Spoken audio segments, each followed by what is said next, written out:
जो Republic day celebrations 2023 हैं, इसमें 60 से 65 हज़ार लोग आने की उम्मीद है और उसके लिए पुख्ता सिक्योरिटी और लॉ एंड ऑर्डर अरेंजमेंट और ट्रैफिक की तरफ से दिल्ली पुलिस ने प्रॉपर अरेंजमेंट्स रखे हैं। इस बार के रिपब्लिक डे में कुछ नए फीचर्स हैं, जिसमें से एक जो एंट्री है QR कोड बेस्ड एंट्री है कि जो हमारे पासेस होंगे, जो लोगों को मिलेंगे, वह सारों में QR कोड लगा होगा कि जिससे जो भी अटेंडी है उसकी वेरिफिकेशन हो सकती है। इस बार जो रिपब्लिक डे में दूसरी बात है कि एंट्री जो है सिर्फ या तो वैलिड पास होल्डर या टिकट होल्डर की है। कोई भी व्यक्ति जो पास या टिकट नहीं है जिनके पास, वो रिपब्लिक डे सेलिब्रेशंस में एनक्लोजर्स में एंट्री अलाउड नहीं है। हमारा नई दिल्ली ज़िले की तरफ से 7,000 लोगों के करीब की अरेंजमेंट है। जैसे कि हर साल होता है, डिस्ट्रिक्ट कई सारे additional DCP rank officers, ACSP inspectors इस अरेंजमेंट में तैनात है और हमारी तरफ से पूरी कोशिश है और कि ये अरेंजमेंट हम स्मूथ और जनता को फैसिलिटेट करते हुए एक अच्छी तरीके से करें। इस बार जनता को फैसिलिटेट करने के पॉइंट ऑफ व्यू से नई दिल्ली ज़िले ने हेल्प डेस्क सेटअप किए हैं। 24 हेल्प डेस्क हमने लगाए हैं जहाँ पे रश पॉइंट्स होते हैं और वहाँ पर जो भी जनता की समस्याएं होंगी कि कौन सा इंक्लोजर में जाना है या कौन सा रास्ता लेना है, उन समस्याओं का निवारण करने की हम कोशिश करेंगे। ट्रैफिक के अरेंजमेंट डीसीपी ट्रैफिक साहब एक बार।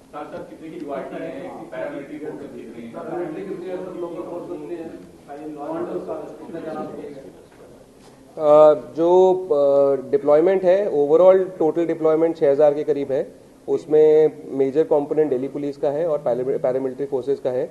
इसकी एग्जैक्ट फिगर्स तो देना ठीक नहीं है। बाकी हमारी तरफ से स्टैटिक क्यूआरटीज, मोबाइल क्यूआरटीज लगती हैं जो एंटी टेरर मेजर्स के पॉइंट ऑफ व्यू से, मोर्चे लगते हैं जिसमें कमांडोज ड्यूटी करते हैं। इसके अलावा एंटी सिक्योरिटी मेजर्स के पॉइंट ऑफ व्यू से एनएसजी की टीम्स भी आती हैं और डीआरडीओ से एरियल सबवर्जन के पॉइंट ऑफ व्यू से एंटी ड्रोन टीम्स भी आती हैं। तो उस हिसाब से एंटी टेरर मेजर्स का भी पूरा ध्यान रखा जाता है। सीसीटीवी के पॉइंट ऑफ व्यू से हमने 150 से ऊपर सीसीटीवी कैमरास सिर्फ इस फंक्शन के लिए लगाए हैं और इसके अतिरिक्त उनमें से कुछ कैमरेज में फेशियल रिकग्निशन भी है। जो कोई संदिग्ध व्यक्ति होता है कि कोई टेरर डेटाबेस में है या कुछ है, तो फेशियल रिकग्निशन में आ सकता है। तो किसी भी सबवर्जन के पॉइंट ऑफ व्यू से नोन एंट्री को कंट्रोल करने के लिए फेशियल रिकग्निशन कैमरास भी लगाए गए।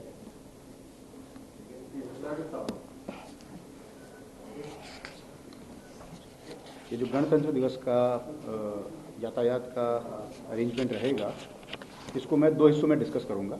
सबसे पहला तो ये होगा कि जो आम जनता है जो इसको देखने नहीं आ रही है रिपब्लिक डे परेड को, वो दिल्ली में कौन सी जगह जा पाएगी, कहाँ नहीं जा पाएगी, अलग मोड्स ऑफ ट्रांसपोर्ट कहाँ जा पाएंगे, कहाँ नहीं जा पाएंगे।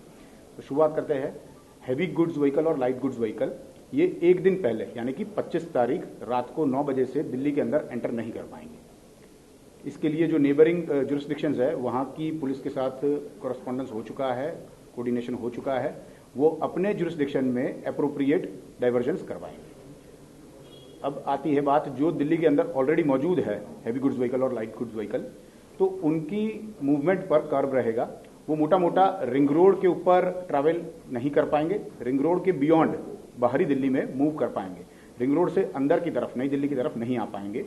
और आगे बढ़ते हैं तो रिंग रोड से आईएसबीटी कश्मीरी गेट के बाद बुलेवार्ड रोड के अंदर नहीं आ पाएंगे, उस तरफ रानी झांसी रोड के अंदर नहीं आ पाएंगे, पंचकुइया रोड के अंदर नहीं आ पाएंगे और वंदे मातरम मार्ग। ये एक बड़ा सा स्क्वायर बन जाएगा जिसके beyond towards new Delhi movement restricted रहेगा।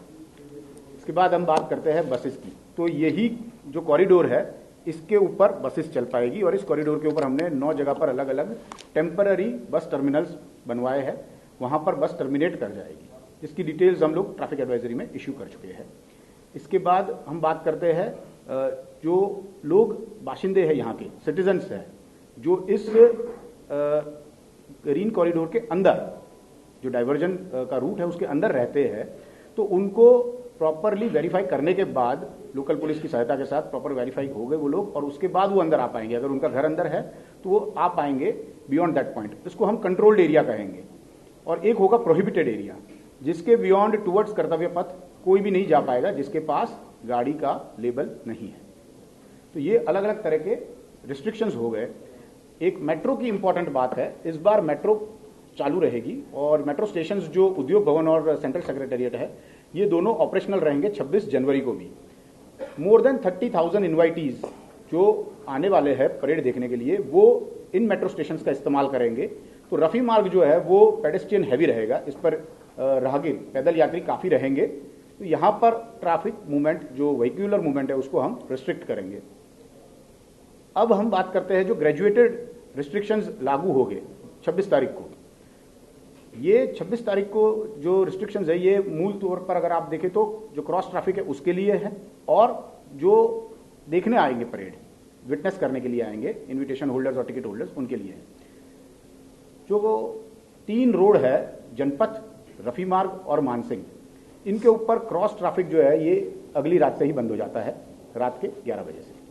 सी हेक्सागन जो है ये सुबह 9:15 बजे कंप्लीटली क्लियर हो जाएगा, उसके बाद वहां कोई मूवमेंट नहीं होगी। और जो कंट्रोल प्रोहिबिटेड एरिया है ये सुबह 4 बजे से वहां पर कंप्लीट रिस्ट्रिक्शन लग जाएगा। इसके अलावा और कोई सवाल है खास?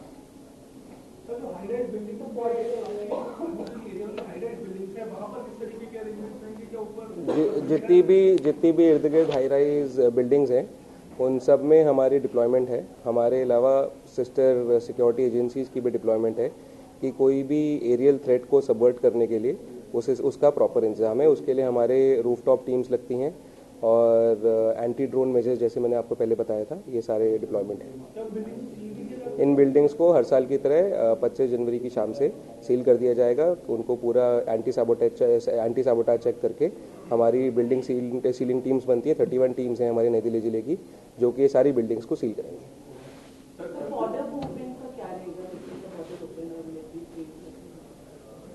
बॉर्डर्स पे जैसे मैंने बताया वेरीफाई करके ही लोग को आने देंगे। हैवी गुड्स व्हीकल और लाइट गुड्स व्हीकल तो एंट्री नहीं करेंगे।